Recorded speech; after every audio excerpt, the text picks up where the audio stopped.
And yes, good evening. Good evening, Michael Mosbrugger. Good evening, folks. This is Slow Guide Wine Seminar number 48. And, well, not too many words. Michael, Kamptal Sekt, and Michael Mosbrugger. Michael, the floor is yours. Thank you, Piotr.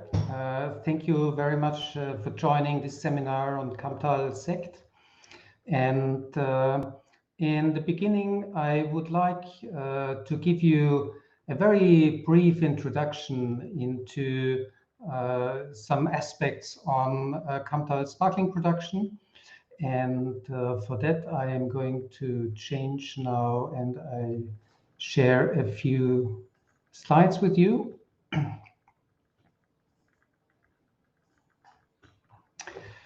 So, in Austria, just as a general in introduction, Austria has a quite rich history, which is going back to Roman times, and there are two major developments that are marking the structures of Austrian vineyards until today. So first, the Roman Empire made a strong beginning around 2,000 years ago.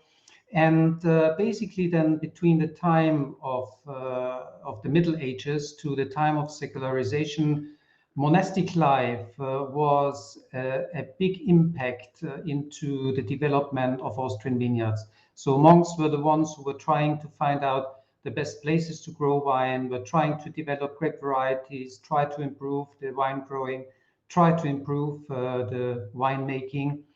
And therefore, they were very important actually until to the time of secularization. So basically the time of the French Revolution at the end of the 18th century, beginning of the 19th century. Now, these monasteries, they are still exist until today. They still had a big impact in what we have today. But if you're looking to what Austria is today, then I have to say that Austria today is a family business.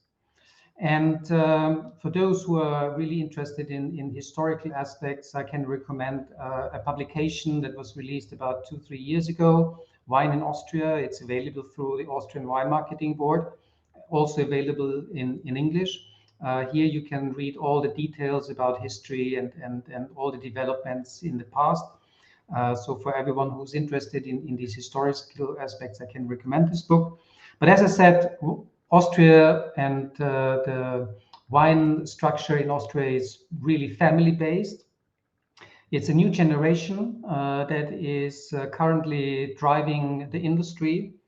And by all the history and by all the traditions that Austria is representing today, there is also, Austrian are also eager, to go new waves, try out different aspects, trying out new ways, new architecture, and all that. So that's quite important for what Austria is today.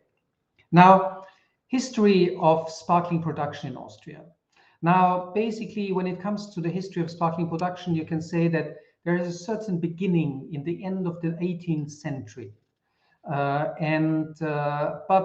the biggest impact is basically starting around 1842 with Robert Schlumberger, who came from France, from Champagne, and was an important director in these days in Champagne, but who married an Austrian woman, moved to Vienna and started around the mid-19th century with his own sparkling production.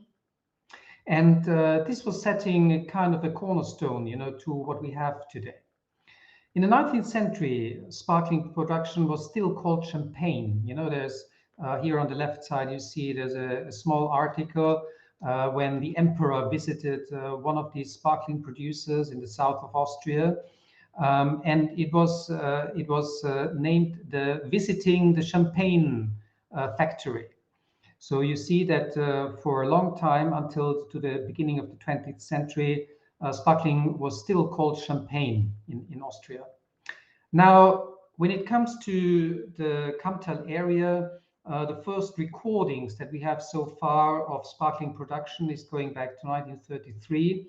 A producer and a grower called Heimel obviously was the first one who really donated his work actually to sparkling production.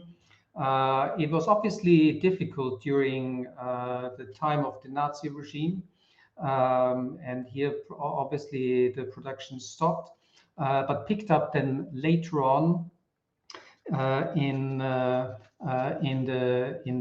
70s and 80s on a bigger scale, and became more and more prominent than in the late 80s, beginning of the 90s. And I would say that Langenlois became, in the past 2-3 decades, a kind of an epicenter of Austrian sparkling production. So some of the best sparkling producers of Austria are, for some reasons, all gathered around Langenlois. And this is a kind of an historical phenomenon, you could say. Now, looking to sparkling production in general, we're looking today to 4 major origins of Sekt Austria, so Sekt production in Austria, so protected origins of Sekt production in Austria. So in the most southern part of Austria, Steiermark or Styria, is the most southern part. Then you have the Burgenland area, which is mainly red wine production. But on the other side, there is also there are some significant sparkling producers there. And then the biggest part is obviously in Niederösterreich, a little bit in Vienna, but here they are concentrating more on field blend. However, it's also a designated origin of sparkling as well. How well, and so Niederösterreich is the biggest part when it comes to sparkling production. And we are located in the so-called Danube region. So here you find the so-called the Danube appellations, Kamptal, Kremstal, Wachau, Traisental, Wagram. Looking a little bit closer, you see that this area basically is a valley landscape. So you have the Danube as the main structure and the main valley of the area. And then you have the side valleys of the area. You have from the south the valley of the Krems River, so the Kremstal, the valley of the Kamp River, the Kamptal, and the valley of the Traisen River from the south, which is the Traisental. So now all these areas are quite cool climate areas. The whole Danube area counts for about 10,000 hectares, about the same size as the Côte d'Or in Burgundy. And it's here you have a few pictures of these areas. So this is a picture of the Kremstal. On the right side, you see the town of Krems. You have the Traisental in wintertime. You have the Wachau. You have the Wagram. And you have the Kamptal with Heiligenstein on the right side. Now, when you come to this area, you identify there are 2 main structures. You find terraced vineyards. They are very dry, high mineralization in the soil, ideal for Riesling production. On the other side, you find vineyards based on löss, on clay. So vineyards are ideal for Grüner Veltliner production. So these 2 grape varieties are basically complementary. And as we have those 2 opposing structures, we need the 2 grape varieties to cover the needs. Now, coming back to the Kamptal area, the geology is quite diverse. As you can see, there are quite a lot of different geological structures that you find here in this area. I'm not going now into details. That would be maybe a little bit too much, but you see that here in the most southern part and eastern part of the appellation, löss is dominating the vineyard structures. Then you have here in the western part and in the eastern part, you find alluvial soils, so structures that are coming from the original Danube, basically tertiary structures based and laid down in the past 40, 50, 60,000 millions of years.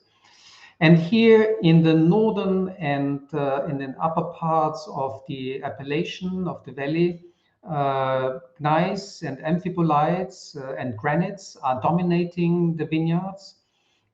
So this is something where you find very mineral sites. Quite important also when it comes to the climatical situation of the area. You have a warm influence from the Pannonian Plains, so from Hungary coming, which is bringing us the maturity levels for the grapes. On the other side, you have the cool winds from the north, which are bringing, the cool temperatures during the nighttime, especially during harvest time. And so this is quite important to form the aromatical profile of the grapes. And another aspect when it comes to climate is that the more you go to the north, so the more you go up in the valley, the more the altitudes are gaining. And with gaining altitudes, the cooler it gets, until we're getting to the borders of winemaking, so to the limits of the winemaking zone. And which brings us to the possibilities for us as producers that we can choose where we are taking and sourcing the grapes for the sparkling wines. And especially when it comes to sparkling, we love the freshness, we love the acidities. And so we are taking a lot of grapes from the northern parts, from the higher altitudes, for our base sparkling wines. Now, here you can see this is a picture of Langenlois, the center of the Kamptal appellation.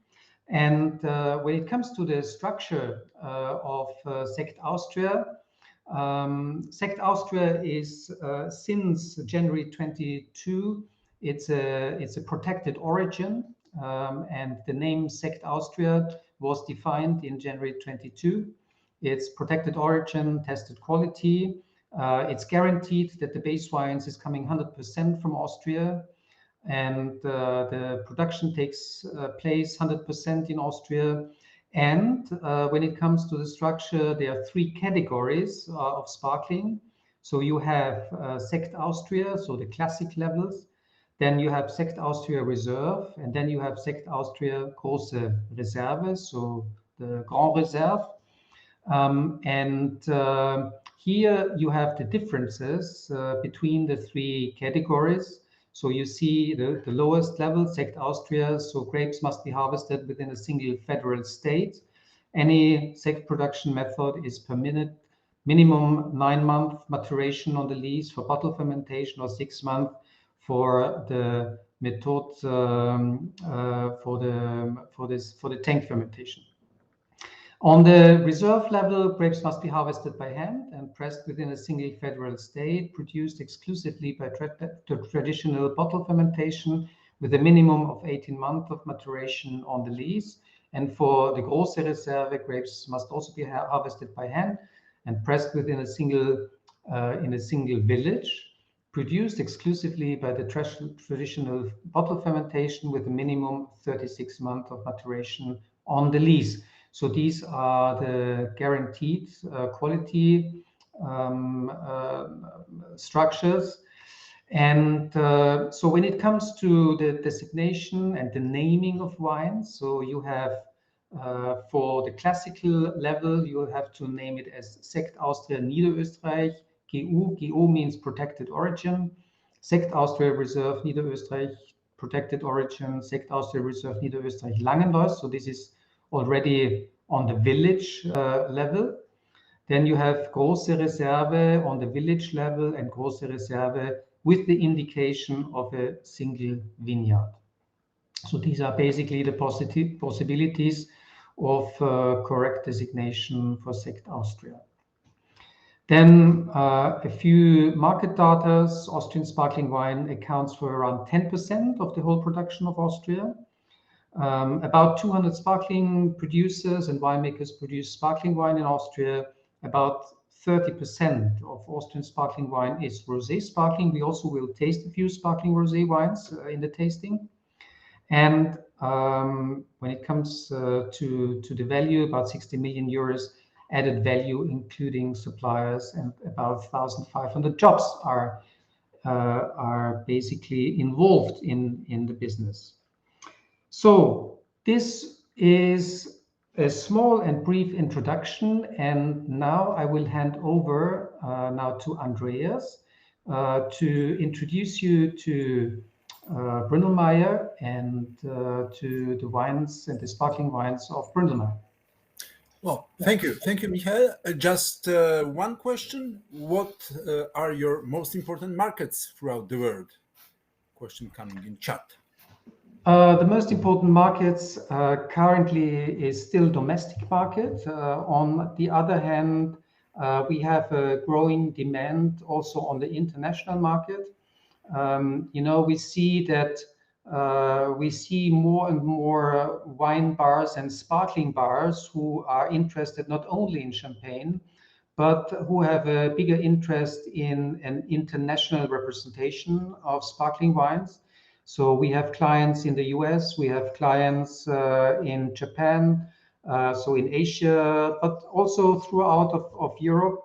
And even in Spain, for example, we are selling our sparkling wines. Well, that's a surprise, right? In Spain. Good. Thank you very much, Michael and Andreas. Please join us. And we are not leaving you for a long time, Michael, as you actually are coming as number 3. Yeah. Good. Andreas? Yes. I'm here. Hello, can you hear me? Perfect. We can hear you. We can see you. So the floor is yours. Go on, please. Piotr, thank you very much. A wonderful good afternoon here now from Langenlois, the center and hopefully epicenter of sparkling wine from Austria. As Michael Mosbrugger mentioned correctly, I do believe we have a very strong foothold in the Austrian sparkling scene here in our town of Langenlois, because just what you will taste within the next hour or so, you will find some of the best producers from Austria, basically all of them centered in Langenlois, like our winery here, Weingut Bründelmeier. Willi Bründelmeier on the far right, this magic man, as you see on the right-hand side, was together with Karl Steininger. You will taste some Steininger sparkling wines later on. The man who started in 1989 with the production of sparkling wine, traditional method here in Langenlois. And the reason, the main reason you see also on the picture is that wonderful lady on the left-hand side from Willi, Edwige, Willi's wife. She hails from Paris, from France originally, and when she settled down here in Langenlois, she was certainly missing one thing that maybe many of us do appreciate a lot, champagne, that is. And so Willi sort of was forced into trying his hands onto making something that might resemble a little bit some of the best sparkling wines coming from this magic region in France.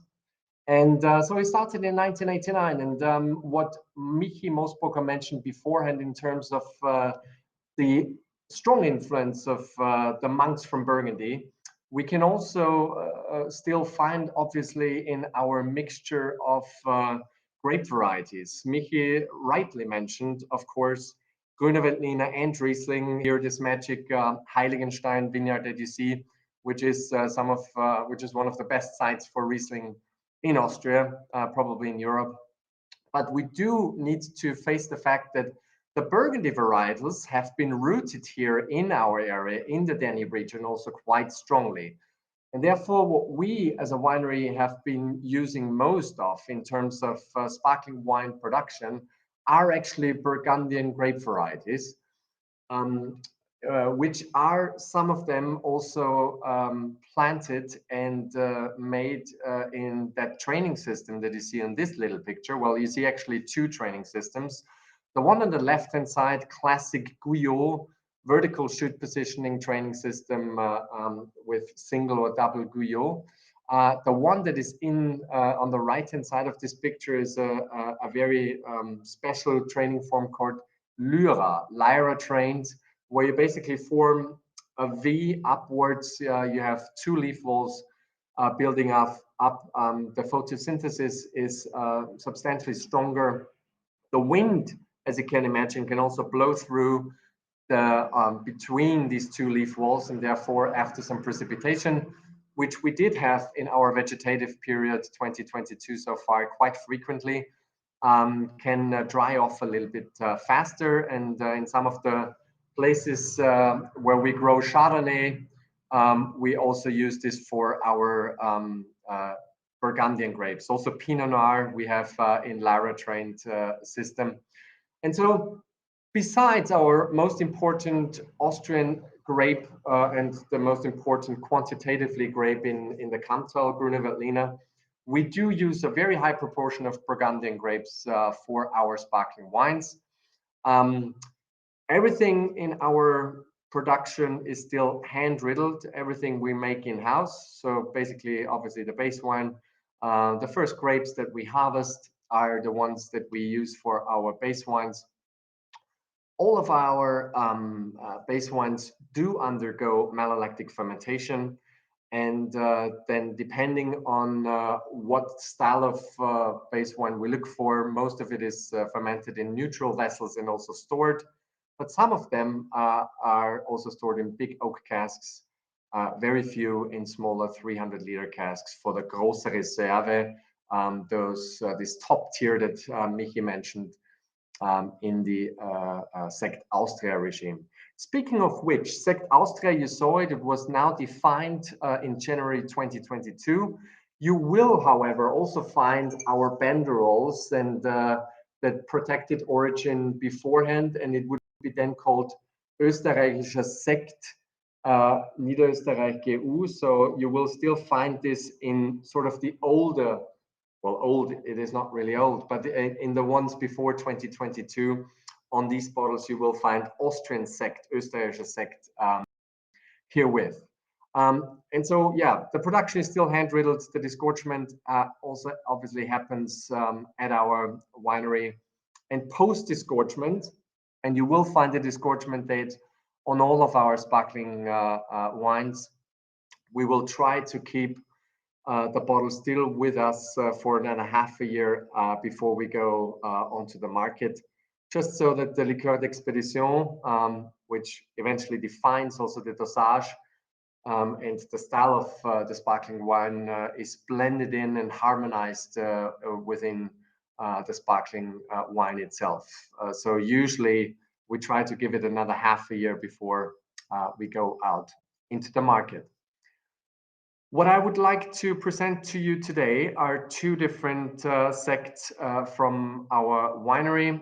We will start off with our sort of original ones, the one that has been existing the longest, which is called Bründelmeier Brut Reserve. And if you had listened carefully to Michael's little excursion to the legislative term, it can now only be obviously a traditional method. And I do believe whatever you will taste today, tonight, is traditional method, at least the vast majority of all the sparkling wines that you will taste. From our winery, there is only traditional method. Brut Reserve is now a blend of Pinot Noir, of Chardonnay, of Pinot Gris and Pinot Blanc, and a dash of Grüne Veltliner, about 10%. And what's special and what do reflect the reserve style clearly is a high proportion already of reserve wines. So we have, thankfully, the luxury to store wines in our cellar over several years. And with the one that you now have on hand or in the glass, hopefully, we do have a proportion already of about 45% reserve wines, meaning not the current vintage that is in, which is in effect the 2017 vintage that is currently the most current one. And then you have 3 back vintages from reserve wines. What does that give the Brut itself? Obviously, harmony, it gives it probably a bit more creamier mouthfeel. The secondary notes will come out a little bit more. And we do have about 3.5 years of lees aging with this Brut Reserve. I do hope you have sort of the same disgorgement date as I have. I do have the March 2022 disgorgement date on here. and that will give you, yeah, around almost, now it's almost 4 years of lease aging in there. This is certainly a sparkling wine that has a lot of tradition within the house, that where we try to give enough, yeah, continuity, finesse, elegance, persistence by using grapes. Michael mentioned this and showed you a little bit the map that comes mostly from the north and northwestern part of the Kamptal appellation. There is one specific vineyard which is behind a really cool Riesling site called Riedsteinmassel, but the vineyard where we have Chardonnay, where we have some red grapes for sparkling wine planted, some is called Steinberg. And here really this northern influence from the forest district is blowing down a lot more frequently and has more impact than what you saw beforehand on the Heiligenstein, for instance, which is more cornered around the eastern part of our appellation, and that will receive a further impact of the Pannonian climate coming from the Hungarian side. So we do use more of those cooler vineyards for this blend here. And then a little bit further towards the center of the Kamptal, there's one specific vineyard called Riedkäferberg, which is sort of a little bit adjacent to the one that I just mentioned before. It's really more or less in the middle of the appellation, where we have some Pinot Noir standing, and we will have a higher proportion coming into from there in regards to the Brut Reserve. I will briefly mention, I saw a question popping up beforehand. What about the climate change? Yes, well, obviously we do have an impact and an effect of climate change in our area as well. However, for the last years, I will say we haven't really been punished. No, in contrary, we actually we're blessed with in the last 3 years some really excellent vintages that will actually have a lot of freshness, liveliness, crisp components being found in the wines, in the still wines, I say, and therefore still we can clearly be considered a very good destination for sparkling wine itself. Obviously, we are continental. We feel it again today. We have about 33, 34 degrees Celsius today. It's very warm, but I will say that generally speaking, with all the parameters available that we have in the Kamptal, we are at the moment blessed. And currently, well, we do have years like 2018, for us, the hottest year on record thus far, where yes, even later ripening red grape varieties might be fully ripened here in the Kamptal.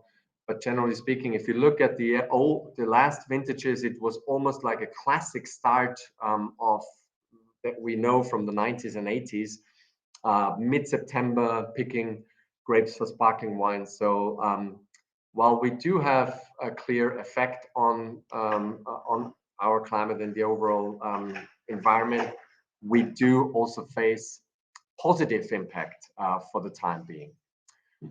Now, if we move on to Blanc de Blanc, Extra Brut, and so you see the dosage level is actually now lowered in terms of liqueur d'expédition, but I still believe that this wine shows even better after the Brut because of its complexity, because of the saline components, and also due to the fact that we now receive around 6 years of lease aging associated with this. This is 100% Chardonnay, Blanc de Blanc, coming Extra Brut. This is in a very refined style. Why is that the case? This is based on 2014 vintage. 2014 vintage is definitely a vintage that is known in Austria more for the fresher, crisp, refreshing side, and probably has not received many high accolades for the still wines, but do believe me that for the sparkling wines, the 2014 vintage is an outstanding vintage with a lot of precision, refined elements, and therefore we have now just launched this Blanc de Blanc based on 14, because it requires also time so that the acid components can integrate fairly well.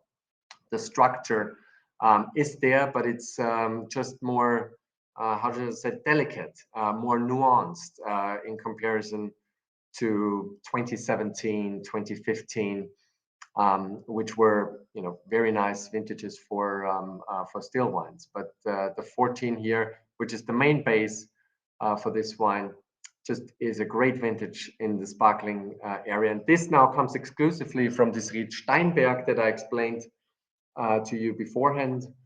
It sits on around 380 meters of altitude. There is gneiss involved in the soil composition, stony, quite a stony site there, and Lyra trained Chardonnay vineyards paired with Guyot. Is September 21 should be the disgorgement. I hope you share the same disgorgement date, but actually we should, for the moment, only have this one onto the market. And while we all agree that many sparkling wines are used for festivities, for an aperitif style, I do believe that both of these, and you will find some great examples from my colleagues later on, that they are actually also great food partners. So meaning partners in a main dish, for instance. Think now about a really fine seafood dish, or, you know, if you have lake water fish with a little bit of more substance, then this Blanc de Blanc certainly pairs extremely well. I will answer this last question, and then I hand over to I think Michi is next on again. What is the aging potential of this beautiful sparkling wine? I do always believe that once you disgorge the wine, the second life of a sparkling wine commences. So please always have a look if it's around about to have a look at the disgorgement date, and many of my colleagues also have this onto the label, because then you know, really the aging in this bottle with the Liqueur d'Expédition, with all the elements integrated, will commence. And therefore, I will say, you know, a year and a half for this wine post disgorgement is probably where it's starting to peak. But really, I just had a Brut Rosé from us about a month ago that was disgorged in March 2018. So more than 4 years post disgorgement, and was still very lively, crisp, refreshing. Maybe the carbon dioxide is just being integrated a little bit more. It will be rounded off, maybe a touch creamier in a sense. But anything between 2 to 4 years post disgorgement date is definitely a very nice drinking window, by not saying that afterwards the wine is dull or dead. So there's certainly a huge potential for these wines. And with that, I hand over back to Piotr. Well, Andreas, just two questions. Yes. One comment, very nice and elegant, and question about your distributor in Poland and the total production of the first and the second. Piotr Kamecki with Wien Kolekcja is our importer there at this point in time, and he knows our wines very well from his past job. So yeah, all good. Yeah, that's the right. And the total production of the first and the second. So the Brut Reserve is a very, very important sparkling wine for us. So we're looking at around 30 to 35,000 bottles per annum. Blanc de Blanc is a different animal at anything between 6,000 to 8,000 bottles for the non-vintage. Right. And the prices, the retail prices in Austria? I would need Thomas, our director of sales here. But no, the Brut is at around 22, 23 euros, including tax. Mhm. And the Blanc de Blanc is at around 35 euros, including tax. 35 euros. Right. Perfect. Thank you. I know you have to run. Yes. No, But no thank you very problem. much. And this was really very exciting. Thank Thank you. you for having me, and have a wonderful sparkling evening. Thank you, Andras. Bye Take bye. care. Bye bye. And Michael, please come back and join us uh, with two wines from Schloss Gobelsburg. Michael, hello. Oh, guys, how did you like the first? Yes, Michael. Good. So the floor is yours. Yeah, I'm back again.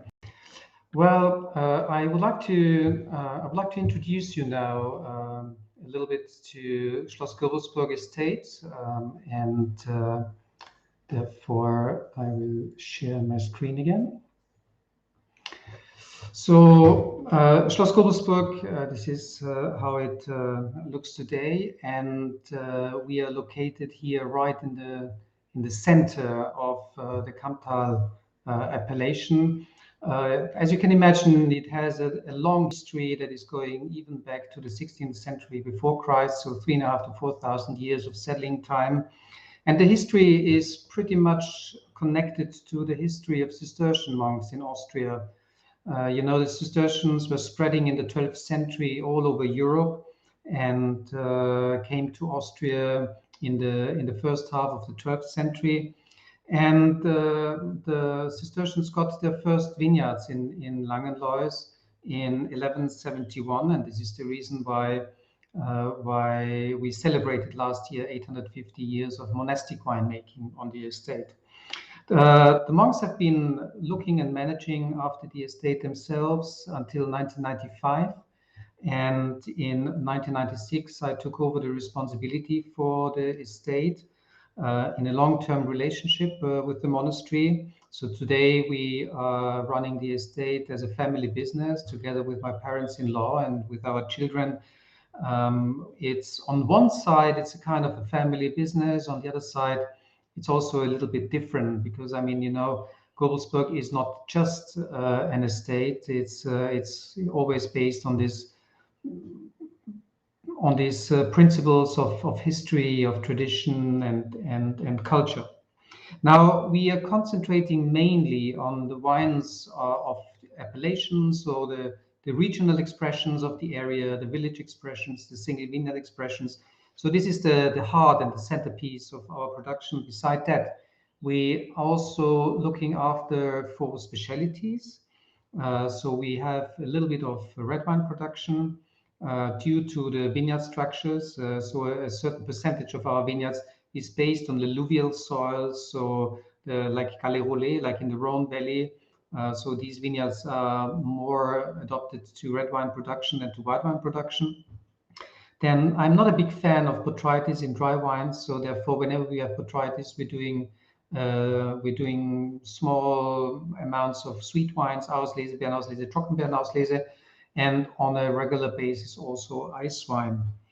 And a special hobby of mine is historical winemaking. We're producing some wines under the name of tradition that are related to the early 19th century winemaking. So this is also a small part of what we do on the estate. But what we are talking today is sparkling production. Um, Sparkling, became in the past 3 decades more and more important in our area. So we started basically in the 1980s with sparkling production on the estate. And for a long time, we had one cuvée. In the meantime, we have already 4 different cuvées. We have, beside the most traditional Brut Reserve, a Blanc de Blanc, and a Brut Rosé, and a vintage that is released only after 8 years. Now, maybe we can already start with the Brut Rosé. Maybe you can already pour the Brut Rosé in your glasses. And so here, the standards are a little bit in the same way as you heard from Andreas. So, when it comes to harvest time, we in about the second half of September, we are harvesting.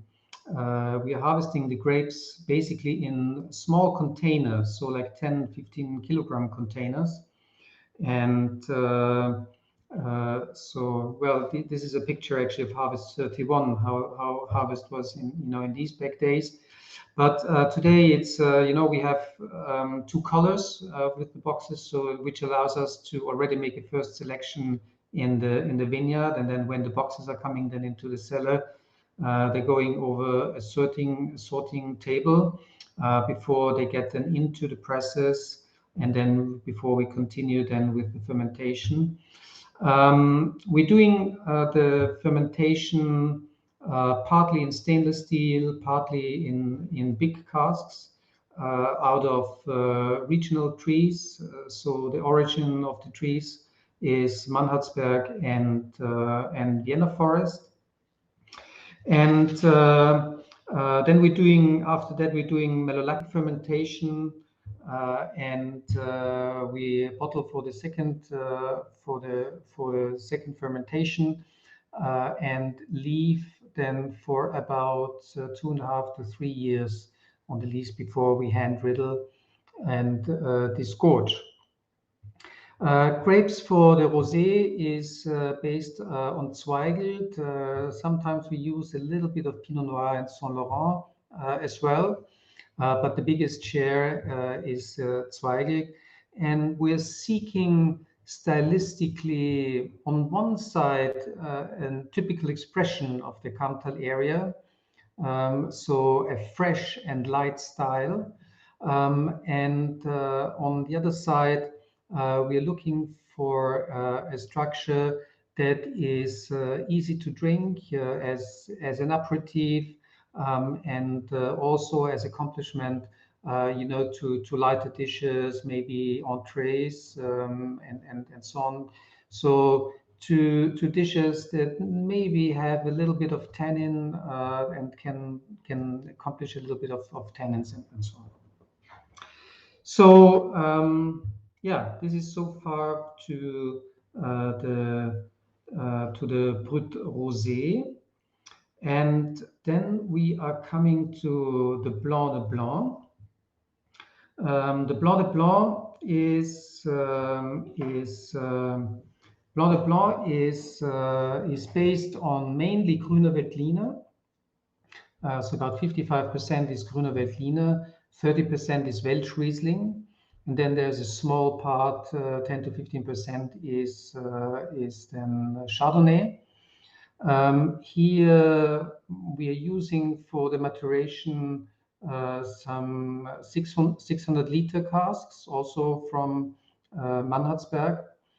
And then again, after about 6 to 8 months, we bottle them for the second fermentation, and again about 2.5 to 3 years then on the fine lees before we hand riddle and disgorge.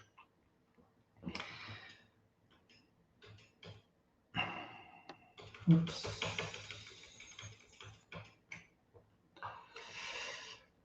Well, so this is mainly, let me see if we have. So here we have a question: what is typical? What is special about the tradition production? Well, I mean, this is a seminar actually on sparkling production, but just in 2 sentences, tradition is in contrary to what we're doing nowadays, and in the context of modern winemaking, which is a little bit more reductive winemaking. Traditional winemaking is oxidative winemaking. So here you are adding in regular periods oxygen to the maturing process, and it's a maturing that is off the lees, which is completely contrary to what we do nowadays. Nowadays we leave the wines for a long time on the lees, and this is something that you don't have in historical winemaking. traditional winemaking is always marked with oxidative winemaking, and so this is one of the major issues when it comes to traditional winemaking. I think that Andreas already answered the questions about the aging potentials and about also the climate change. This is a question that currently comes up very frequently. Piotr, is there anything that I can add to what I've already said? Well, yeah, there is another comment. Very nice, ruby and toast aromas. Nutty, sorry, it's nutty, and toast aromas. And the question about the production, price, and distributor in Poland. Well, for the Brut Rosé, we're doing about between 15 and 20,000 bottles a year. Price is around 24 euros currently on the estate. And the Blanc de Blanc is about 15,000 bottles, and the price is about 28 euros on the estate. And distribution in Poland is via Wininova and Vinoteka 13. Right, Wininova and Vinoteka 13, and both are with us today, or I believe they are. Yeah, they are. And the main markets to sell this nice wine. Yeah, I had today. I had a visit already from 10 sommeliers from Krakow, and they asked me the same question. And sparkling, the main markets for sparkling production is the domestic market. But we see more and more interest also on an international level. We are selling the wines from Asia to America, but even markets like Italy, Spain, France, also markets for these sparkling wines. I think the reason is that there's a wider and wider interest beyond sommeliers on the world of sparkling production. And so here I think that the stylistic expression of Kamptal sparkling production and of Sekt Austria is, I think, particularly interesting in the context of the world of sparkling. So this is why we see more and more interest also in an international side. So the markets like Spain, France, Italy, that were traditionally close to the still wines, are open to the Austrian sparklings? Yes, yeah. It's quite interesting. Our importer in Spain is just doing a campaign with the Brut Reserve, and so he's promoting, sparklings from all around the world, and so one of these offerings is our Brut Reserve, and we see this, in quite large markets, like in London, in Pall Mall 67, they're serving, Blanc de Blanc by the glass, and there's a lot of sparkling and champagne bars around the world, in the US, in Asia, where they're not showing only champagne, but they're also showing, bubbles from all around the world, and I think that the quality level is so high that I think that there is also a market actually for these wines. Thank you, Michael. The last comment coming is Blanc de Blanc, beautifully balanced and elegant. Thank you. Thank you. Thank you. Stay with us, please, if there's any more questions. And now, ladies and gentlemen, Fred Leumer. So, hello, Fred. Hello. Hello. Running now. We can see you, we can hear you, and it's a pleasure. So, the floor is yours, Fred. Go on, please. Thank you, Piotr. Hello from Langenlois, 2 kilometers from Michi Mosbrucker's place, Gobelsburg, so I can look to him. So we run here a winery which is biodynamic certified since almost 15 years now, and and we did already sparkling in the past. So my very first vintage was 91, and this was a Blanc de Noir, 100% Pinot Noir, and these first sects were always based on Pinot and Chardonnay. And so the same today, but we are adding today, especially for the non-vintages and the rosé, Zweigelt. And Zweigelt is at the moment for the non-vintage sects the main variety. So the picture you see, that's the place where I'm sitting behind the bigger trees. There's the tasting room, also black building. And the main part of the winery of the cellar is underneath. There's an old cave, and the part is a modern building, but also the modern one is completely covered by soil. And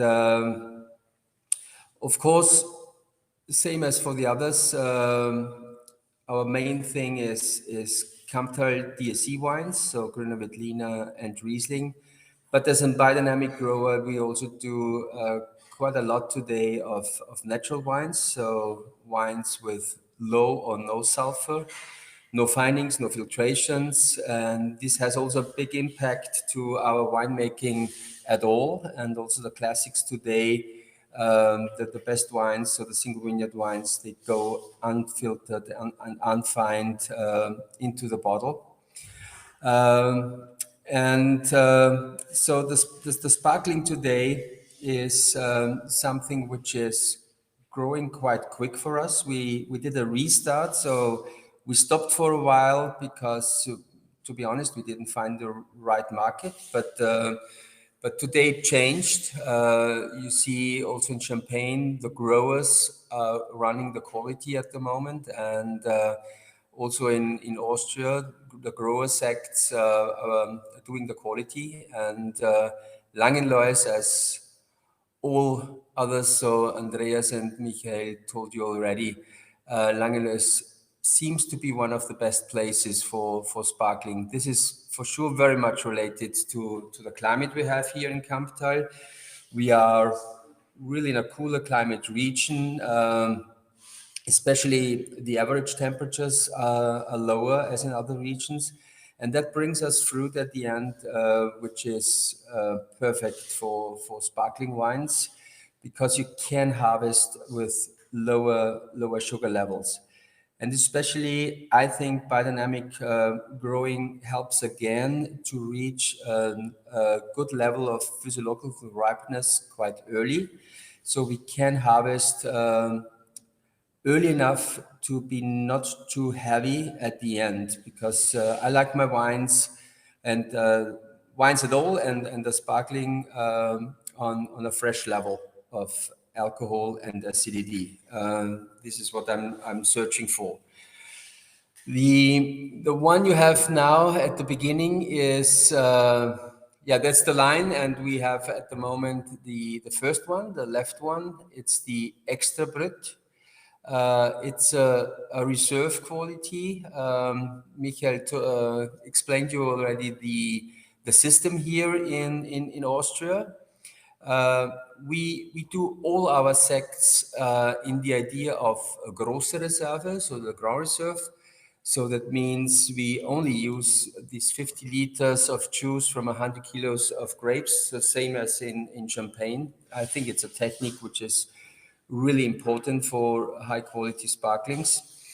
And so hand picking, transporting in small baskets, in small bins of 20 kilos, and then whole bunch pressing, of course, is state of the art.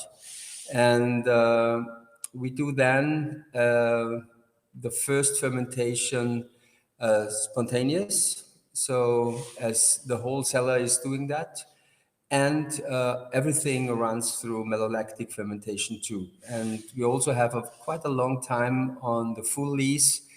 So we wrecked, for example, for the bottling this year a month ago and did the blending. And next week we will bottle the sparklings of this year, so the non-vintages and vintage 20. So the grocer reserves, they stay 1.5 years in cask and tanks before they get in bottle without filtration, without finings, for the second fermentation. But the non-vintage we have in the glass now, it's a blend of yeah, this is not what you have in the glass. That's our youngest thing. That's the Blanc de Noir from Gumpelskirchen, a second place where we do vineyards, 100 kilometers here from Kamptal. Different to Langenlois, but this we are talking at the moment. The extra pit reserve, a blend of Zweigelt 40% and Pinot Noir 20%. So 60% is Blanc de Noir, and the rest is Chardonnay and Pinot Blanc mainly, and a little bit of Pinot Gris. We are at the moment on 30% of reserve vintages. We do that sect with the Solera system. So we keep from the previous bottling something back, which is now around 30% for the next blend, and then we blend that with the last vintage, and then we keep again something back. So in the meantime, there are multiple vintages in the bottle, so from 13 on, and once the wine is in the bottle, it stays there for at least 24 months. So we start degorging after 2 years after bottling. So the law says 18 months, so 1.5 years.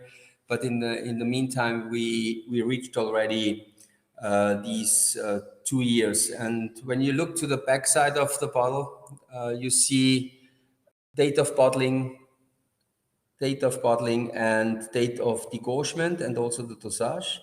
I think especially Andreas explained it, the date of degorgement is one of the most important information, because once it's degorged, the wines start developing in the bottle, and I prefer our sparklings something around 1 year after degorgement up to 3 years after degorgement.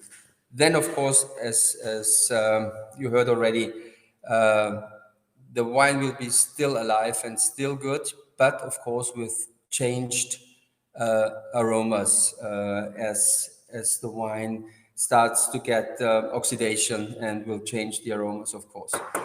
The bottle I have here is degorged in July 21, so a year ago, and was 3 years on the lease. So it would be by law, it would be a grosse reserve, but we do that non-vintage as reserve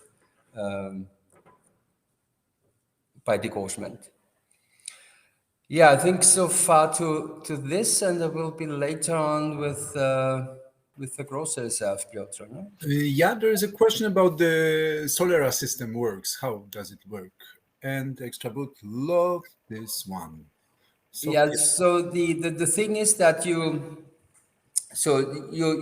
let's say you start as we did it, we started in 13, and so the very first was more or less vintage, but we didn't mention the vintage because the idea from the beginning on was to keep something back from that 13 vintage and blending that into the 14. So the very first so the second bottling was then a blend of 13 and 14. And then we keep something from that blend and add it to the 15. So the third bottling was then a blend of 13, 14, and 15, and so on. In the meantime, so the bottling we are doing next week is the main vintage will be 21.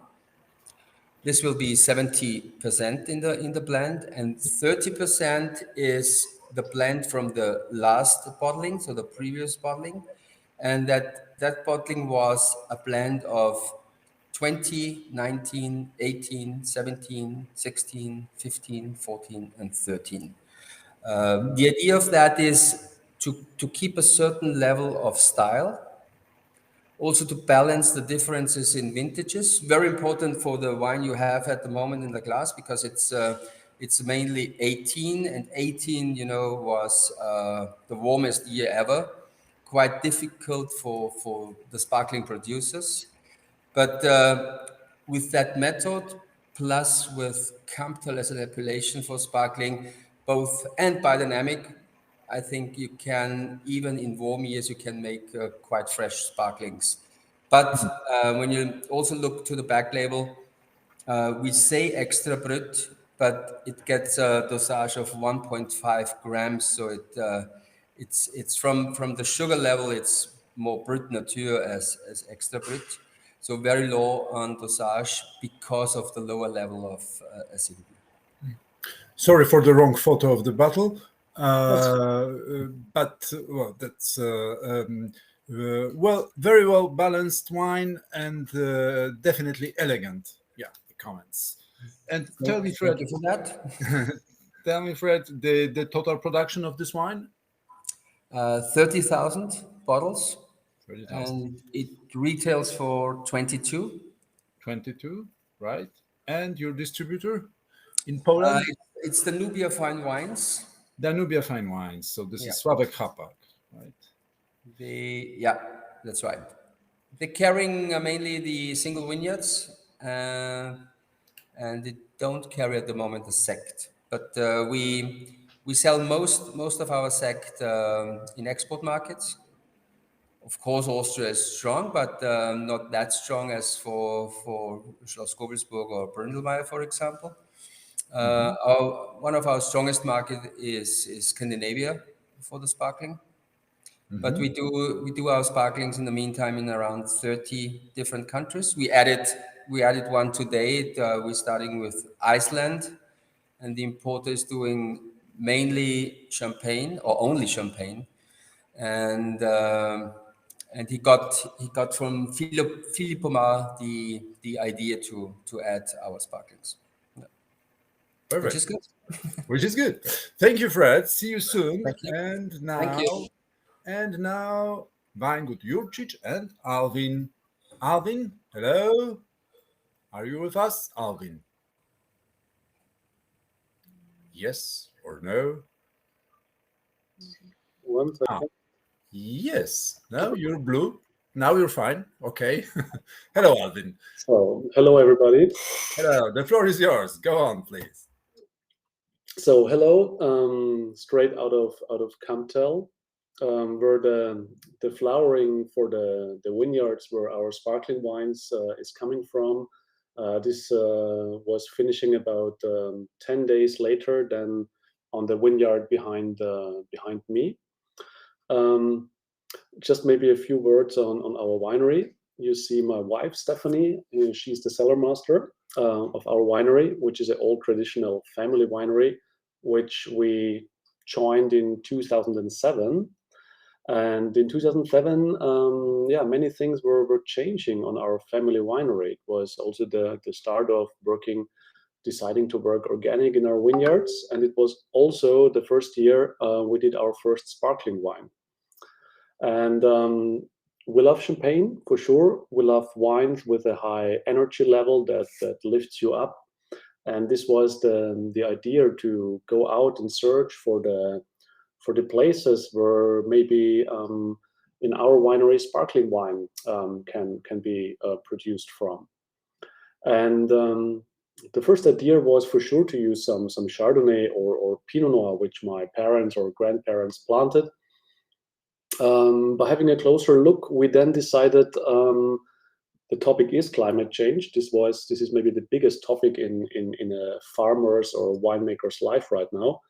And when we decided to go higher up in altitude to the borders of the Kamptal wine region, and what we found up there was not a Pinot Noir, it was an old Grüner Veltliner vineyard on around 400-meter altitude behind the town of Langenlois, behind Loiserberg. And the idea was, we were newcomers. We had not a big idea and not a big experience of how to do sparkling wines. We just had a focus and an idea in our heads how it should taste. And we see that the variety is just the transport of bringing terroir, minerality, climate into the bottle. And so we said, okay, let's put the terroir over the variety, and let's start with Grüner Veltliner. My father was not so happy with that because it was not clear, or nobody knew how this gonna work out, and we also had no idea. But we just followed some rules, which we got from Champagne when it comes to the technique of the production. Doing the base wine for our sparkling, I think this is the only wines we really stand next to the press and check the pH in the process of whole bunch pressing. This is maybe one of the most important rules that people in France are following. And so we did this vineyard from the beginning, from the pruning system to the soil work, to produce grapes, which we can harvest late, but still with a very moderate alcohol, with lots of physiological ripeness and taste, but not with any over-ripeness or even ripeness. It's a very short time window for Grüner Veltliner especially. And this was also, like every year, the decisions we have to take of just tasting. When you feel the Grüner Veltliner are getting a bit yellowish, then we have to harvest to keep minerality. So when we go out and do the harvest, it's everything done, like I think like all of my colleagues, in small boxes by hand. We often switch the press. We make the separation of the cuvée and the tie. For Grüner Veltliner, we take a bit less of the cuvée, so we have this super clear, precise mineralic juice, which then goes into a big barrel, 2,000 liter barrels with Austrian oak. First fermentation is spontaneous. Malo comes also spontaneous. And about next spring or even summertime, then this goes into bottle. And Grüner Veltliner, what we learned is a waiting game. We do not disgorge by the calendar. It's really a thing we start to disgorge by the taste. And so it can come that some of those bottles were disgorged after 3 years, some vintages. Some vintages would need about 4 or even longer till aromas of primariness, of fruitiness, herbalness of the Grüner gets in balance with the yeast. And it was for us. We are really happy to use indigenous grape varieties with the idea of what's kind of a signature card for the Kamptal. This wine, this sparkling wine, this is standing for crystalline, for purity, for elegancy. And I think in a region like the Kamptal or Langelois, if you find those elegant sparkling wines, this gives you an idea about what the region is standing for. Also on the dry wines, on the Erste Lagen wines. So it's all about liveliness, energiness in our wines, about purity. And in the meantime, there are more and more different cuvées waiting in our cellar to be disgorged. But right now we have so much other things to do. Maybe we can do this after harvest, that some of the other cuvées will come to the market.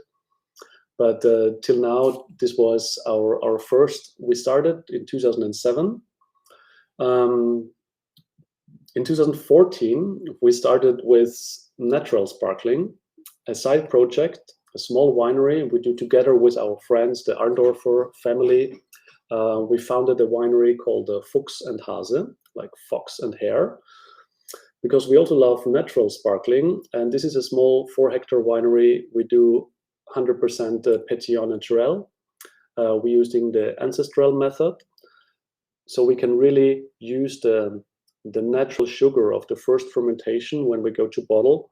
So those are wines, no finings, no addings, no low to no sulfur in most years. And just to give a different view, I don't want to compare. I don't want to put it into the same thing like sparkling Sekt and Petnat. For us, it's two different things actually.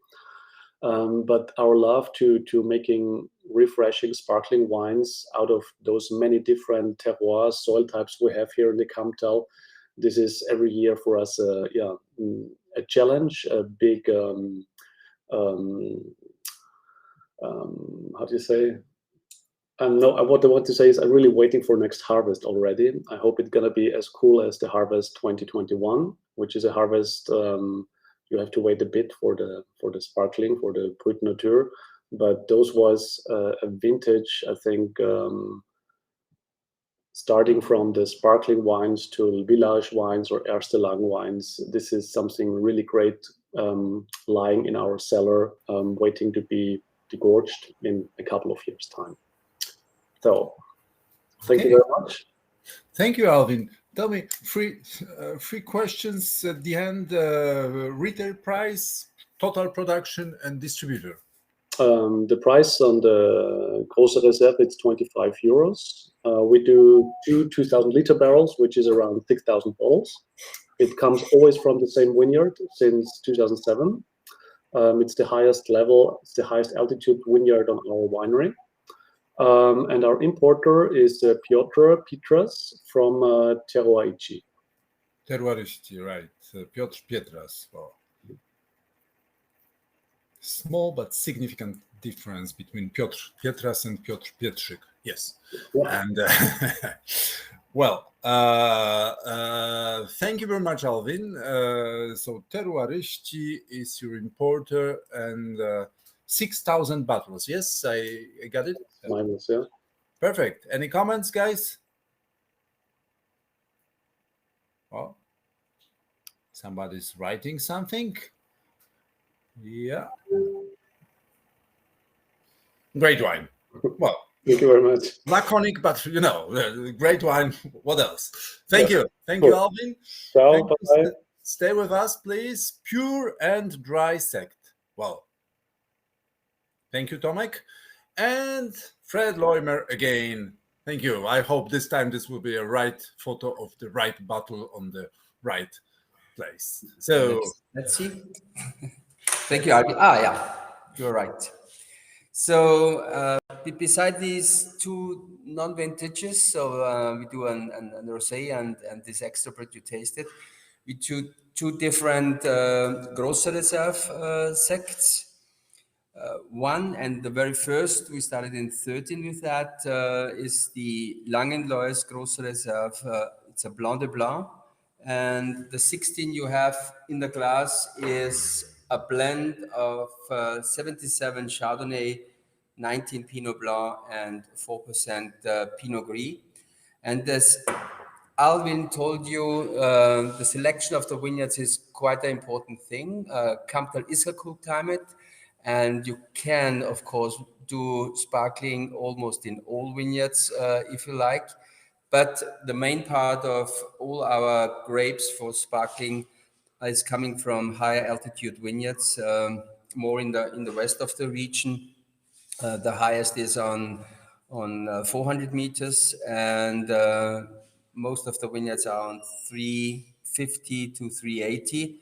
And there you have, as he said, a later blooming, and therefore you can harvest also a little later for the sparklings too, not to be too high in the sugar ripeness at the end. The grapes for the Blanc de Blanc, these are vineyards on it's called Ladner, so today it's called the Steinberg vineyards, where we do Pinot Blanc and Chardonnay and the Pinot Gris vineyard. And harvest and pressing, everything is the same because we do everything on the idea of a Große Reserve. But then we do the best parcels, the best vineyards we ferment in wooden cask.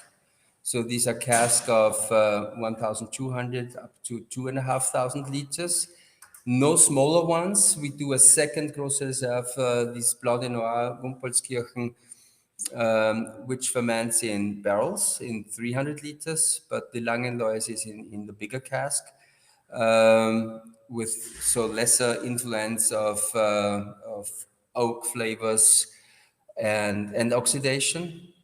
And and this the 16 which you have now in your glass was bottled right before the next harvest, so in September 17. In the meantime, we changed. In the meantime, we stay a second winter with the wine in cask and bottled then unfiltered and unfined 1.5 years after the harvest.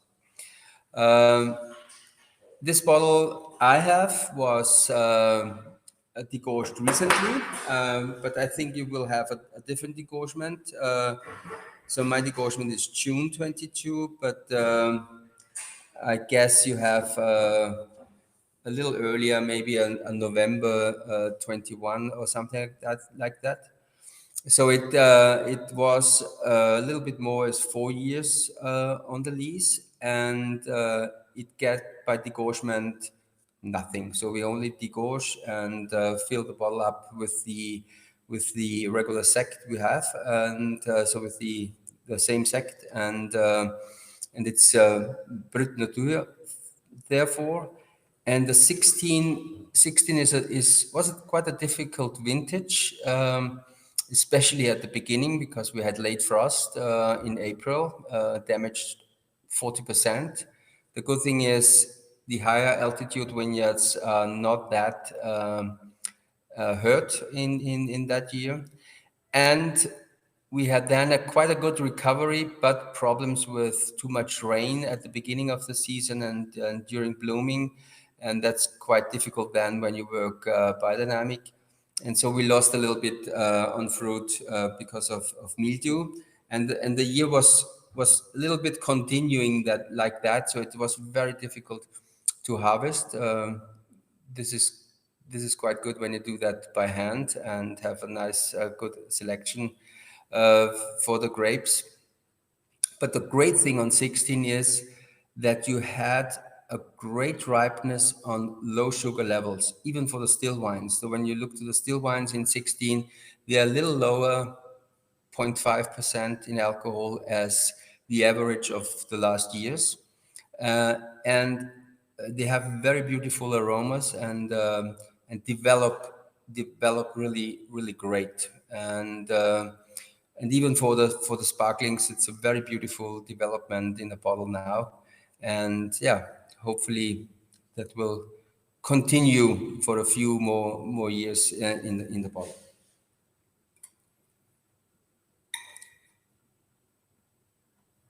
Yep. So far for the Langenlois Große Reserve. Thank you, Fred.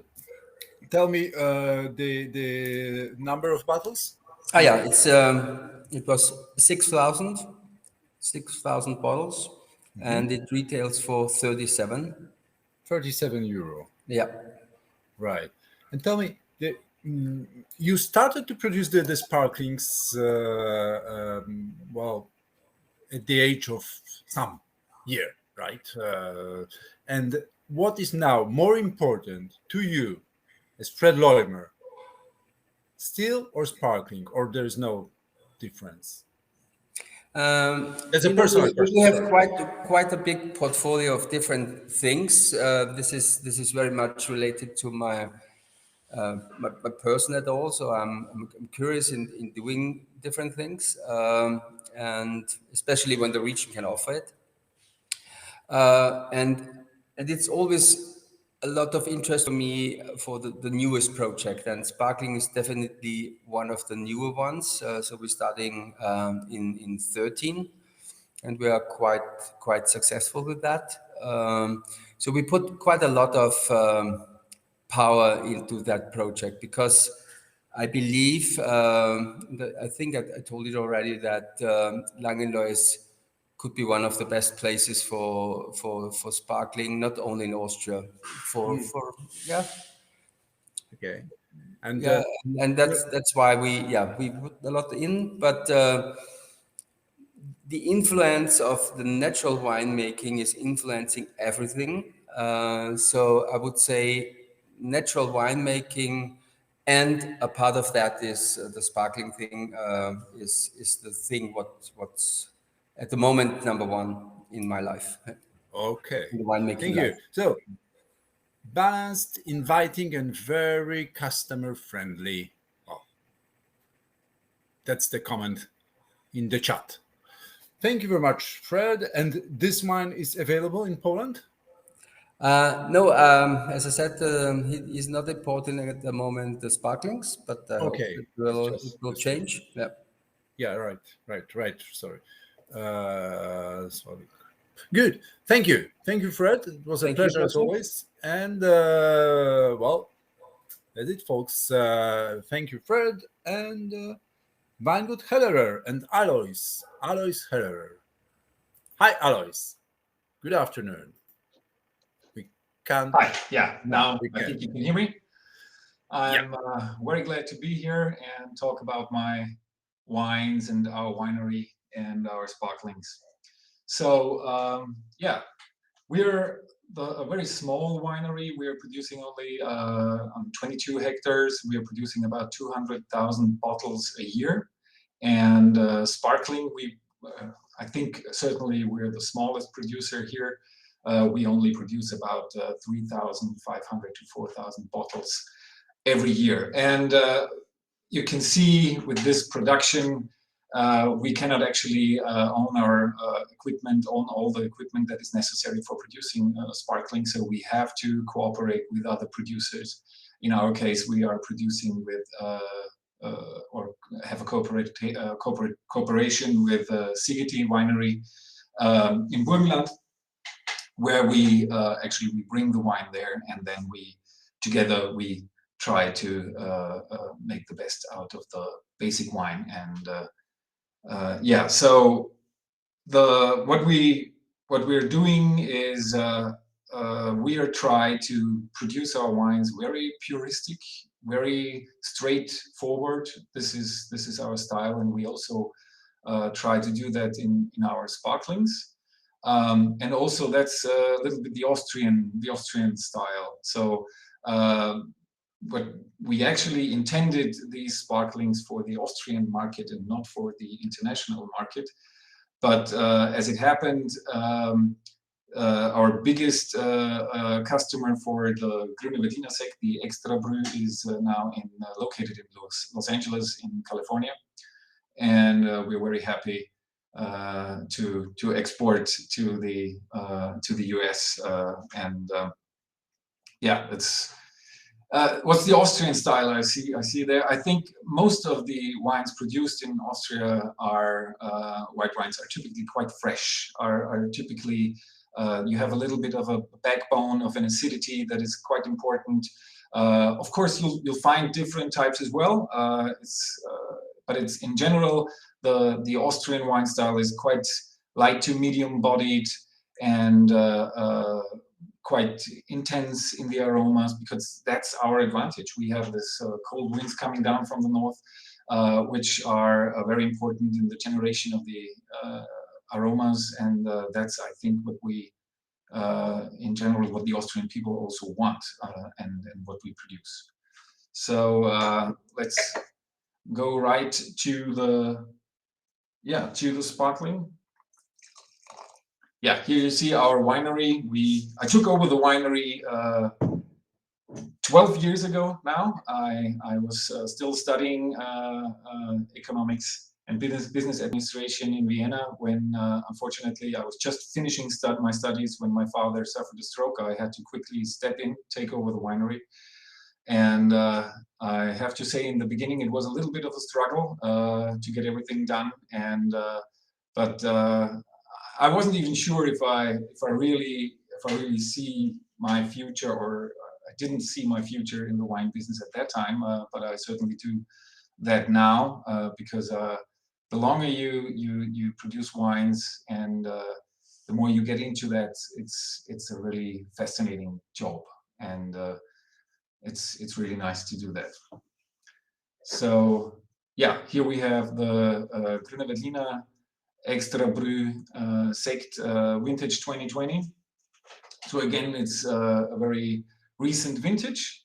That's also why it's still fresh. But I think you also get the idea. It's from a single vineyard. So basically, a lot of small producers like I am, we have this cooperation where we bring the basic wine to someone who is has the equipment for producing the sparkling. And so you'll find a lot of sparkling wines in the area from small winemakers, and it's very interesting to taste them, although you probably won't see them too much on the international market. And so we hand pick it. We also have picked the vineyard, which is very important. I think the others already talked about it. You have to pick a vineyard that is higher up, and you have to find a vineyard where you have the physiological ripeness, but also the acidity and minerality that is important for the sparkling. We hand pick, of course, and also in small crates, and then we whole bunch press it very gently, and yeah. So to the sparkling itself, I think you can still get the idea of the Grüne Veltliner, this freshness, this also the herbal notes that are in there, and that is very typical for this variety. And it's very clear cut as well, but that's our style, and I really can't emphasize that enough. We don't use oak, we don't use we don't want the wine to show. We really want to show it the aromas of the variety, and not from the oak or something other than that. So that's pretty much the idea of that one. Right. Comments, well, questions and comments. Sehr schön Sekt von Grüner Veltliner. So they already start to write in German. Yeah, this is the second stage of the seminar, What's the Austrian style? I think I tried to answer it. I think good. Most Austrians want to have their wines quite fresh. So usually we it's changing a little bit, and I think that's very good, because it's if you go deeper into the wine tasting process, you really enjoy vintages, older vintages, of course, and you really can see how wines develop. But when I started the wine in the wine school, it's now 25 years ago, the Austrian style was typically a very fresh, very straightforward, very puristic style, and we still stick to that. And I see there's someone right that there's a certain sharpness to it, and it's I think that's also intentional. And also the Grüne Veltliner has something that is called the Pfeffal, which refers to the pepperness. It's very difficult to describe. Yeah, but you can taste it in there. There is this certain little bit of a refreshing sharpness to it, and I think that's important, and you can feel that from a grape variety. Okay, sharp and powerful, yet not overwhelming. Love it. That's pretty positive. Tell me, price, production, and distributor. Yeah, the price is 14 euros ex-seller, and we produce 2,000 bottles every year, and actually almost half of it last went to California. So that's that was a bit of a surprise. Yeah, and unfortunately we don't have representation now in Poland at the moment, but we're looking for someone, and maybe if someone is interested, I'd be happy to go into details. Hope so. Yeah, let's see after this seminar. Thank you very much, Alois, and stay with us. Now we try to connect with Catherine from Steininger, and then you will be back as the last one. Yeah. Okay, great. Thank you. Thank you. Thank you very much. And Catherine, let's see. Yes. Okay. It works. Oh, Hello. Good right. evening. not Katrin, it's Eva. It's Eva Steininger. Hello, nice to meet you. My group went earlier, so I'm finished, and now I can present my winery by myself. I hope that's okay for you. Yes, I'm Eva Steininger. Together with my husband, you see him on the picture, I overtook a winery from my parents last year. So I think today we are one of the youngest wineries. So my father started wine growing in the year 1980. So my grandfather came in the year 1938 to Langenlois and bought an old winery, but had a mixed agriculture. And my father started 1980 with the wine growing. So very young, but we are the first, together with Brundelmeier and Langenlois, who started with sparkling wine production in the year 1989. And so in the same year, we tried it, but we both have really, really different philosophies. So for us, it's important to show the grape varieties from Austria. We want to show what sparkling wine can bring and how different sparkling wine can be. So we started in the year 1989 with Riesling, and in the meantime, we have 16 different sparkling wines. So 16 different sparkling wines seems to be a lot, but for Austria, it's okay. We have so many different varietals. So in the meantime, we have 3 philosophies. So all philosophies are made after traditional methods. But the first is to show the varieties from Austria. So for example, Grüne Veltliner, Riesling, Sauvignon, Muscatella, Traminer, or Pinot Noir in red. The second philosophy is to show not only the varieties, also the single vineyards. So for the still wine in Austria, we are already well known to show the Erstenlagen and the single vineyards. And we always say the smaller the area, the special the climate, the special terroir. And I think it's also very good to present this in the sparkling wine. So we have 3 single vineyard sparkling wines. That's Heiligenstein, Panzer, and Steinhaus. And the third philosophy is to work after the Methode Elementar. That's an own method. So that means we work totally without sugar, without additional sugar, without filtration, and without sulfate. And that brings that we have 16 different, and all 16 are very special. So I have no preference. I love all our sparkling wines because they are so different. And I know that's often not easy to understand, but so we can show how much difference Austria brings also in the bubbles. We are very happy that we are now more and more sparkling wine producers in Austria, because Austria is really well known for the still wines, also abroad. But the next step should be that we are well known for Austrian sparkling wine. So we don't have to copy some other countries, but we can show our style, our terroir.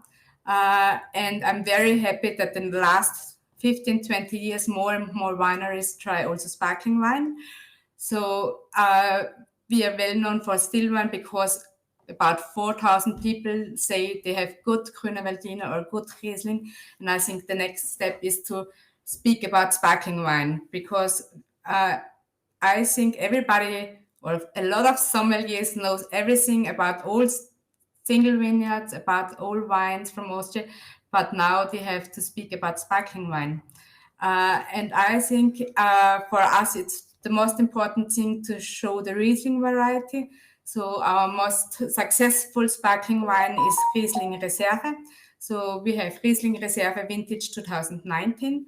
2019 was for us a really, really good Riesling year. And we bring the Riesling, the first fermentation was in a stainless steel, and then we bring the Riesling in March 2020 to the bottle. So we make all of this sparkling after traditional method, Methode Champenoise, but for us the difference is that we harvest later. So for us, it's very important to show the typical characteristics of the variety. So the Riesling was also the harvest in the middle of September. we know that we then higher in sugar. So that's the reason why we stop the first fermentation at some level of residual sugar, about 15 to 20 grams residual sugar. And we start the second fermentation in the bottle mostly with the natural sugar from the grape. So the result is that we have more extract for the grape and that we can underline more the varietal character. We work different for Chardonnay and Weißburgunder because here we want to have more the international style, but for the grape varieties, we want to have the extract from the grape and the ripeness of the grape. I know that then we have lower acidity in the final sparkling wine, but I think the acidity comes through the bubbles, and so we can have the focus on the variety. For us, it's so important to have the different styles of grape varieties, also to have it, to pour it the whole evening, the whole dinner, or for example, also for lunch or breakfast. So we can present it nearly to every different meal. And that's very important for us, that we have more the focus on the sparkling wine and not only sparkling wine as aperitif. Okay, let me read you some comments. First, nice to see you, Eva. This is Tomek from Winoland, from Warsaw. Hello. Und viele Grüße aus Opole. This is Wojciech Wojtanowski. And amazing flowery aroma, very pleasant. Also nice to meet you. Thank you for your comments. We spent a very nice time in Loisium some years ago. This is Ivona from Stettin. Yeah, I don't know if everybody knows the Loisium. So together with our neighbors, we had the idea to combine the old cellars in Langenlois, because in Langenlois, you say that you have more streets under the earth than over the earth, and there are a lot of old cellars, they are not used anymore. And so we combined 5 cellars, and there we show all around wine, and our neighbors then planned a hotel and have behind the Loisium experience world also in hotel. I think the most important thing are the stories behind the wines. And I think our region, the Kamptal, is so well known because we have so many different stories. And each sparkling wine and each still wine from the region has an own story. And that's the most impressive for our customers and also for us. And I think with the Loisium, there is one point to show wine and tourism, to integrate the wine to the tourism. Okay, we have to speed up a little bit. Yeah. So please tell me price, number of bottles produced, and distributor, the retail price. If I come to... So the Excella price is 22 euros. 22 euros. And we make, depending on the year, but approximately the vintage 2019 was 12,000 bottles from Riesling. 12,000. And for example, Wojciech has our sparkling wines. Wojciech aus Opole, yeah, right? He's here. Yes, he's here. So He's with us. you can order our sparkling wines through him. Good. Wino I kieliszki. Okay, good. So, Eva, so the second one is also you. So Good the second one is Cabernet Sauvignon Rosé. This is vintage 2020. So I choose it today to compare how different sparkling wine can be. So Riesling, the elegant, a lot of fruit, and Cabernet the same. Cabernet is the most important rosé grape variety for us because it brings a lot of fruit and at the same time acidity. For us, this Cabernet Sauvignon Rosé is not in the pyramid. So you heard already the pyramid. Riesling is a reserve, but Cabernet Sauvignon is vintage 2020. It's younger, and I think not everything fits to the pyramid, and especially the sparkling wines in our winery they have a lot of fruit like Muscadella or Cabernet Sauvignon. We have not in the pyramid to underline more the elegance and the fruit and to bring it younger on the market. So younger means it's vintage 2020. It came to the bottle March 21, and then it's now until now in the bottle, and we start selling it now. For us, it's very important because rosé, we have a lot of different styles, and we have some sparkling wines are more consumed or served in wintertime, like Grüne Veltliner or the single vineyard sparkling wines. And Cabernet Sauvignon is not now, I think, perfect for this day, really hot day. We are very happy that so many people are here on this hot day, and I think this is perfect to show what sparkling wine for us brings.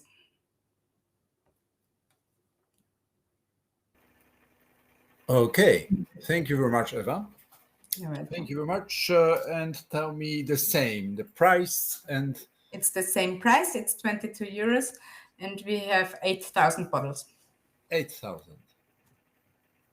And it's still vino and ikiliszki, Yeah. right? Great. Thank you very much. Thank You're you. welcome. Stay with us if any questions come. What's the best food pairing? What's the best food pairing for hot time? Well, For hot times, salad and the ice cream is the Cabernet best Sauvignon. food pairing. Salad and Cabernet Sauvignon, or ice cream. And for the Cabernet Sauvignon, how do you feel? For Cabernet Sauvignon, we often serve it with asparagus, and I don't know if you like it, but I like really strawberries with it. It's not typical, Strawberries. but I love strawberries with Cabernet Sauvignon. Right. Okay. Good. Strawberries and asparagus. Right. Thank you. Thank you, Eva. You're welcome. Well, no, there are very nice sellers and collectors of the old vintages at Eva's place. Right. Thank you. Yes. And Alois. No, Alois.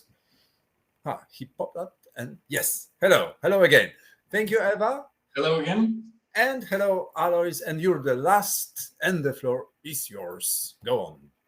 Yes, and as Eva just mentioned, every wine or every sect has its own story, and I'd like to quickly tell the story of the Cabernet Sauvignon. I did a practical training in South Africa in 1999, so 1999, 2000, and I fell in love with those red wines down there in South Africa. The practical training I did at Sekt, they had a very nice Cabernet Sauvignon. So when I came back from this practical training, I told my parents they had to plant Cabernet Sauvignon. But my father said it doesn't make any sense. It's too cold here. We shouldn't do that. It's just nonsense. But my mother, she said, come on, let the boy have his Cabernet Sauvignon vineyard. You can't be like that. Please plant this vineyard. So we planted it eventually. And looking back, I have to say my father was right. It's not the best decision to plant Cabernet Sauvignon in the Kamptal if you want to make red wine.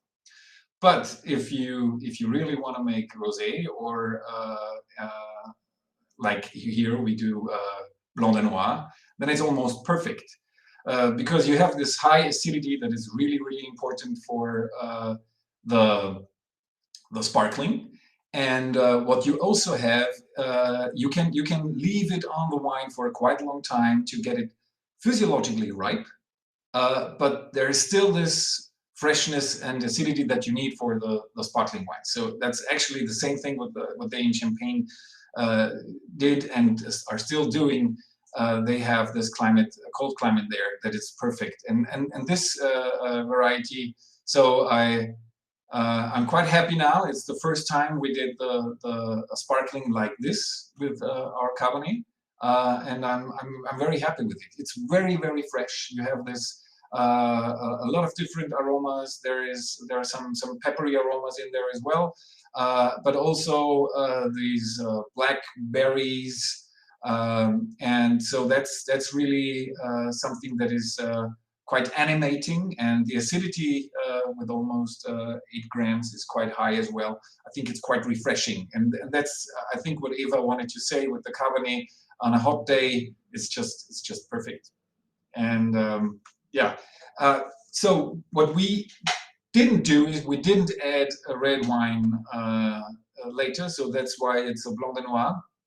So it's, but you can see a little bit in the color from the berries. So we pressed it very, very gently, but still there is a hint of the color is still you can actually see it there, but it's just a hint. So I think most older sparklings, due to oxidation, are actually darker in color than this one.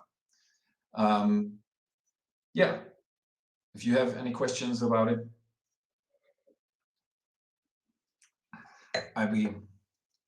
and it's also, I think, yeah, the price is 17 euros. I think, Piotr, you would have asked me that next.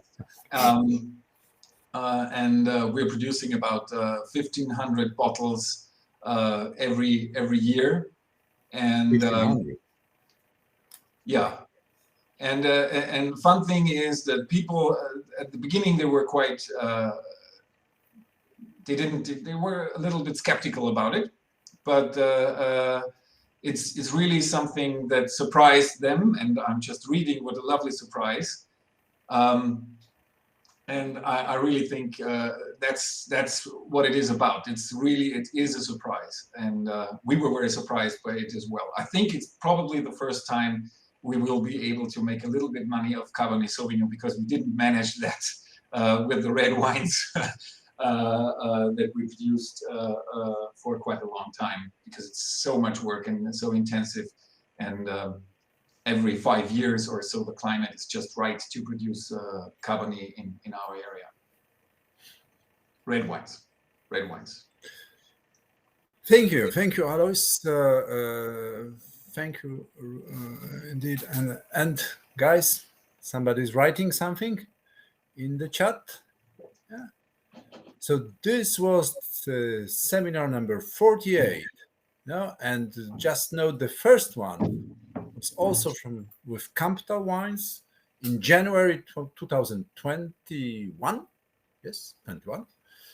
And it was Brundelmeier, Fred Leumer, and Schloss Gobelsburg still wines, not the sparklings. So now we made a circle, Alois. No, it's still someone is great discovery, the last wine. Yes, so don't leave. Great discovery, the last wine. And well, yeah. Thank you. Thank you all. Thank you, Kamptal. Dziękuję bardzo i do zobaczenia wkrótce. Let's hope. See you soon. Thank you. And well, thank you, Fred. And guys, yeah, great evening, I believe. Yeah. Thank you. Bye-bye.